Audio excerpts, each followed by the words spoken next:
Hello everyone, and welcome back to Wargame Red Dragon. We have a 2v2 for you guys today on Punch Bowl, and I don't know why it is, but this map always seems to be so dynamic and have just such fun gameplay. I can't stay away from it, so I hope you guys enjoy these as much as I do. Now, our opponents today are going to be Chili Pillow and Husky Actual, who are an Adopt a Noob team, so a pro player and newer player in the Blitzboard Community Adopt a Noob tournament, while as Ghost224 and I are both noobs in that very same tournament. So we went into this expecting a really hard fight, and adjusted our strategy to handle that, hopefully, as best as we could. Now, that is still a daunting task, and most of my opener, I am playing Baltic Motorized, which is a favorite of mine for this map, is, well, to get good control of Boris, to use it to springboard into center, and you can see right now Chili Pillow is going to be fighting Ghost in Boris, and possibly in Feder as well as this game progresses, while Husky Actual's column, we spot it moving right here. Now, I decided to get a little bit cheeky this game. I have a Salamandra, I have two Sokals, I wanted to fend off a helicopter opener, but that didn't appear. Husky is on the ground, and because of that, his Crotals are going to wreak absolute havoc with all of this. Now, my Salamander does get a kill, and that's true, and it's nice, and that's fine, but a lot of these are recoilless rifle Jeeps, just 10-point Jeeps, that are going to give me a really hard time here. I also do have an ATGM vehicle. I was hoping that if this was less of a horde, we might be able to sort of slow them down just a little bit, and we'll take out a couple of high-value targets. But I've also unloaded Raskusin Kurima into the town here, and these Crotals get just a bit too close. So there's one kill, and this other Crotal is trying to run away, but we're going to get the second volley off just in the nick of time. One shot, two shots, there they go. The Rover Wombats do take out my expensive 60-point ATGM vehicle, and we haven't handled all of Husky's opener. So a lot of stuns off the Sokol, but not a lot of kills. And my Pion is doing the best he can, but it's a single Pion. There's just a lot of stuff to chunk through here. The Vabs are going to get in, all of this stuff is going to get forward and into Dimitri. Now, my response to this, ordinarily, I have Musties with Cart and Yakari through here, just because I find that they're very excellent town grinders. Ordinarily, I would have dropped them off around here expecting to fight. Instead, I'm taking them into center, because I'm willing to bet this is most of Husky's opener. It probably doesn't have all that much else. In center, we've seen a lot of expensive pieces, and I think, by the way, he was playing Blue Marines. We see SAS, Commando Marine, lots of VABs. It's a mixed force, more than you can get in any single coalition. And I'm also just taking Musties and XA-180s going forward, and we're going to go into center, because at this point, why not? We're in a pretty dangerous situation here in Dimitri. I just have the 15-point PT-76Bs, both of which I think paid for themselves very well in this engagement, just killing a VAB, and then you've paid for yourself, because 15 points versus 15 points. In comes a Kurnos, and this was really scary. But it's also one of those moments where you realize, okay, I've spent my points for the reinforcements on the ground. I need to get into Dimitri, and I need to fight these infantry. And this Kurnos is 150 points in the air. So unless he gets about 150 points worth of kills, I'm happy for this. And I have double ROM up here just for that contingency, and down he goes. So to the Ergo's Yakari scored the first hit, and the ROM scored the second. I lost a Pion, but that's 75 points of losses for 150 points worth of kills. Granted, nice kill there. I did want that recon tank shutting off more reinforcements on that side, but I have other options. I have a KT going forward, well, double stack of KTs. His VABs are gonna get through though, so I have the Stab, command infantry on this side, I have double ROM right here, and I need to get them away, I need to keep them alive. We have also spotted his Humvee CP, but a single XA-180 isn't going to be able to get those kills. My Musties were looking for kills along the road, hopefully, on things that are moving in for reinforcements.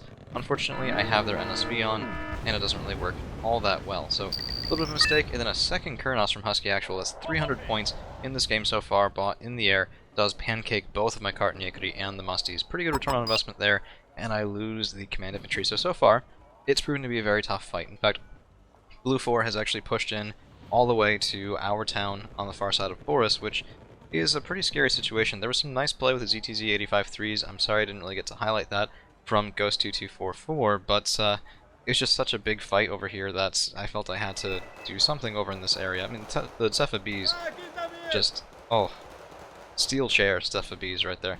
Now, we do have a ROM take out one of them, and I was looking for the other one, but I make a bit of a mistake here. I go around to the right because I want to go up onto this ledge behind the Yakari, which is itself a little aggressive. But it also plays havoc with line of sight on that hill, and this, by the way, was a wonderful retake. So Zanshi is ZST-63Cs, grinding out those Rovites as my Cart and Yakari deny this town to Shayatet, and we will be able to get back into that close side, for us anyway, of Boris. Now the ROMs, here's the time when I wanted to be shooting, and they can't. Oh man, just line of sight. I want to get up top, I got a little stopped in my head, I go, okay, well, if I go to the left, if I'd kept going, still probably would have gotten a kill there, but you hesitate and you pay for it. So Radical Yekri are clearing out some things in Dimitri. We have a little bit of a retake, but Husky Actual does still have a lot of forces in Dimitri, and my only hope here is to make center abysmal for him. Now, the command vehicle did not move, so it is still right there on that ping. We know exactly where it is. XA-180s, though, will die to command a marine and all that, and he does have some Rima 85 that, when they're healthy, are probably enough to kill my shaken Jaegeri 90 that are down at 8 strength, even though it's technically 2 groups against 1. But I have tricks up my sleeves. The Musty is a nice way to go up in the top zone, top of that zone, just shoot one of those Musty recoilless rifle shots and get a kill. That's the hope, anyway. And in the meantime, the Musty trucks, honestly, I really like them for fire support. They tend to do very well for that. And we're pushing through here. Carton Yekri in the open is not a good idea, but I wanted to get into this side. I didn't think he'd have more over sort of on the top end of that zone, and I have to sort of pay the price for not having expected that. In the meantime, however, my Euroquois Yekri have moved all the way up to here, and we're going to be going over as close as we can get to this road. Here's the XA-180, there's the enemy command vehicle, still alive, and yeah, still alive even after all of that. So I've lost the Musty, I've lost the other vehicle, and we haven't been able to decap center. This is dangerous. But we also get the Kurnos, so that's 2 Kurnoses up, 2 Kurnoses down, because of those double ROMs. I love these guys for 45 points each. They are just such amazing value. You have to get close. But I don't know why it is. Those 50% accuracy ROMs tend to feel like they hit a little harder than that. I'm sure it's just, you know, observation bias or whatever it is. So Yekri sparring with Commander Marine. We do outnumber them 2 to 1, but Commander Marine do not mess around and have a second unit join the fight. So this is a little scary. And it's the first time that I buy a plane in this match. So usually I rely more on ground forces, KTs, Jaegeri 90 and all that, but I wanted to kill these Commander Marine, I did not want them to get away, and I didn't have anything locally that could respond, so here comes the Avia, and we're going to try and drop right on top of it. Now, he does see it, and he is trying to get out of the way, but it's an Avia. The explosion is pretty large. I think we only end up killing a single group of the Commander Marine, but the second one does get stunned there. No. Yes. We can't see the stun, but I do believe it was. And then we get a K1. Ooh, first shot's always a miss, I swear. Second one gets it, though. 90-point kill on the Iroquois, and that has to be frustrating for the Blue Force side of the field, because, frankly, we're both in each other's 2-pointers, and it's kind of uncomfortable. He doesn't want me up here, I don't want him over in my business over here, and it was a really messy game.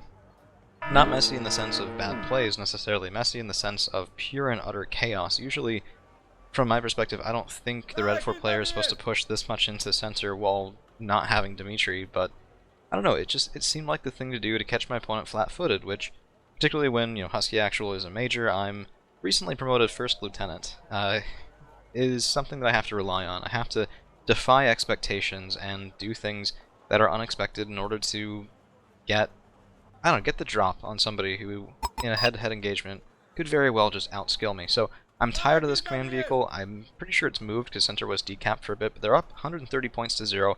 We need the kill, so I have Yekri going this way, KT is going this way. I want that command vehicle dead, and I want it dead now. And unfortunately for him, his gun does open up on these Jaegeri 90. That gun really should be off to keep that command vehicle alive just a little bit better. We get the kill there, and we might even manage to get the Cepha B if we're lucky, just because it looks like it's blind right now. And KT's Bushmaster 2s are very effective. Avia coming in again, has reloaded, and is just going after Commando Para. And let's take a look over here on this side of the board. My ally, Ghost, has capped Fetter. His ZTQ-62G is doing a nice job on this side, and Tinka Shashao will screen out much of this area of the map, plus Liren and ZZC-55s. Even if there's a problem here, we'll know it's coming. And in the meantime, he has done just yeoman's work fighting back against Chili Pillow and Boris, because the ZTC-85-3 has done a great job, gotten a really high number of kills, and they're mostly against Merkava 2As and Merkava 1s, which means it's a fair amount of value. Granted, 140-point tank, but I think it's just the right... oh, nice. Oh, 72% chance to hit. Why is it those never happen? Oh, I swear. Yeah, well, that's unfortunate. I thought we could get the mock bet there as well. Now, on this side, I'm starting to reinforce in. I have a couple of Terra Musties, I have a couple of Iroquois Yekri, some Yekri, KTs here, and I made a bit of a gutsy call. 2 command vehicles going in, the first one towards center. Not even Dimitri, just center. By the way, ZSU-57-2s got a couple of kills, and we've largely wrapped this up. There still was a light Blue Fort presence later down in Dimitri. And the reason I sent this out is, frankly, just to try and get these 2 capped as close to at the same time as I can. Right now we're ticking +1 because of Ghost, Cap, and Fetter, but if I can get both of these locked down, that's a +5, which is a tremendous psychological blow if you've ever been losing by, well, -5, but I suppose +5 for your opponent. It is not comfortable at all, and that can often promote bad plays, which, again, when faced with a superior opponent, try and make them mess up. So that was the whole goal. It is a little risky because this is 230 points between the two of them, so BTR 60 PB going forward, BTR 60 PB, command infantry in each of these, and that's about 2.5 minutes worth of, well, not 2.5, about 2 minutes and 10 to 15 seconds or so worth of income. So I have to fight for a little over 2 minutes without any reinforcements coming in that can actually, go into combat. And even after that, there's a delay, because the points I'm spending next, they have to build up something that's worth buying, and then it has to get on the way all the way to center. So this is a massive slowdown in terms of the troop buildup. But this is Conquest, we're down 136 to 35, and I was hoping to make a little bit of a dent in that. Cutter Musties, by the way, just recoilless rifleless Jeeps are amazing, and while these guys don't have all that much range, they do have 10 strength, admittedly 0 frontal armor, so they'll get double hit by kinetic rounds, but 16 armor piercing is also the break point for killing 2 armor value in a single hit. So that can often be just a wonderful thing for particularly the Finnish trucks with their exceptionally high heat value. Now, one thing that was making me nervous here, you can see my ROMs don't have anything screening in this side. I've lost my Yakri on that end, and I was worried that there might be something coming down here, so that's where my first reinforcements should be going. These are Renico Yakri in XA-185 KTs, and what's interesting is that Husky Actual sent about 12 Rover Wombats just right down this zone, and they do good work. So the Hafiz from Chili Pillow gets a kill there on a tank that had been pretty successful for a while, and there's really not a ton standing in the way of these vehicles in Fetter. I mean, as soon as they get close to the tank of Shashao, that should have it, and Ghost had a really nice response with ZST-90s that, with their 4 frontal armor, will be able to handle that very well indeed. I actually probably kill most of these if they don't get way too close. But even then, I think this was a surprise, but it's a surprise that we should be able to recover from. At least that's the hope. Tank of Shashao have gotten about 3 kills, my Sokol has gotten a couple kills as well. Just some really solid teamwork, I think, between me and Ghost. We were talking to each other, of course, during this.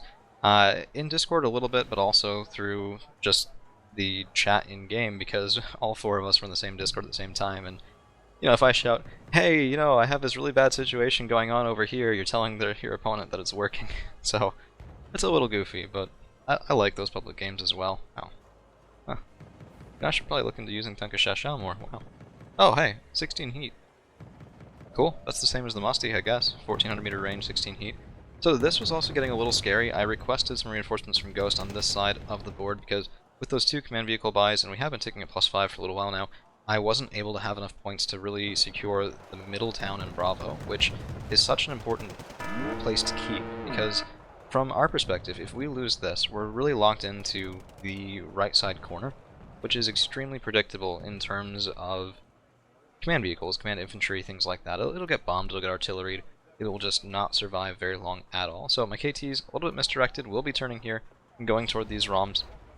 Yep, there we go in just a second, but that delay costs a lot, and in the meantime we just have more reinforcements coming up this way, as the ZSU 57-2s here are spotted, and they're both in the woods. Neither one of them should be spotted, but the fact that one of them was told me, okay, there's something else over here, and here it is, K1, coming down that side, gets both my ROMs. Oh man, that is not a good reward for having taken out 2 Kurnos planes from Husky Actual, but Renico Yakri, just a second too late, will still be able to get a little bit of revenge. See, Apolos, right to the side, that's what you like to see.